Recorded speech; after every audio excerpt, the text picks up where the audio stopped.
আসসালামু আলাইকুম। আমি আজকে আপনাদের সামনে আরও একটি নতুন বিজ্ঞপ্তি নিয়ে হাজির হয়েছি।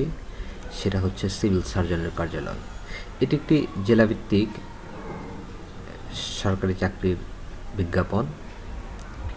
এখানে উল্লেখ করা হয়েছে সিভিল সার্জনের কার্যালয় ফরিদপুর ও তার নিয়ন্ত্রণাধীন বিভিন্ন স্বাস্থ্য প্রতিষ্ঠানসমূহের 10-11 থেকে 20তম শূন্য পদে জনবল নিয়োগের লক্ষ্যে ফরিদপুর জেলার স্থায়ী বাসিন্দাদের নিকট হইতে নিম্নবর্তী শর্ত সাপেক্ষে ওয়েবসাইটে অনলাইনে দরখাস্ত আবেদন করা যাচ্ছে। অনলাইন ব্যতীত কোনো আবেদনপত্র গ্রহণ করা হবে না।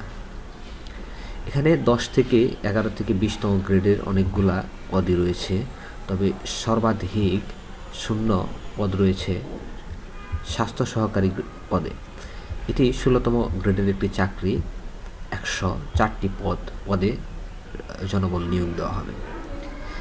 এক্ষেত্রে যোগ্যতা হচ্ছে কোনো স্বীকৃত বোর্ড হতে উচ্চ মাধ্যমিক সার্টিফিকেট বা সমমানের পরীক্ষায় উত্তীর্ণ, তার মানে ইন্টারমিডিয়েট পাস করলেই পরীক্ষা দিতে পারবে। যে জেলার প্রার্থীগণ আবেদন করতে পারবেন, প্রার্থীগণ ফরিদপুর জেলার স্থায়ী বাসিন্দা হতে হবে। স্বাস্থ্য সহকারী পদের ক্ষেত্রে সংশ্লিষ্ট সাবেক ওয়ার্ড ইউনিয়নের স্থায়ী বাসিন্দা হতে হবে। সংশ্লিষ্ট ওয়ার্ডে যোগ্য প্রার্থী না পাওয়া গেলে একই ইউনিয়নের পার্শ্ববর্তী ওয়ার্ডের প্রার্থীদের নির্বাচন করা হবে।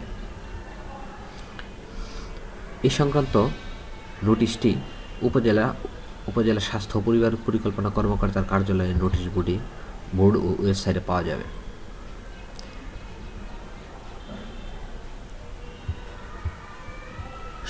সর্বশেষ শর্ত অনুযায়ী প্রার্থীর বয়স 4 মার্চ 2025 তারিখ, তার মানে যখন এটি আবেদন শুরু হয়েছে এই সময় প্রার্থীর বয়স 18 থেকে 32 হতে হবে।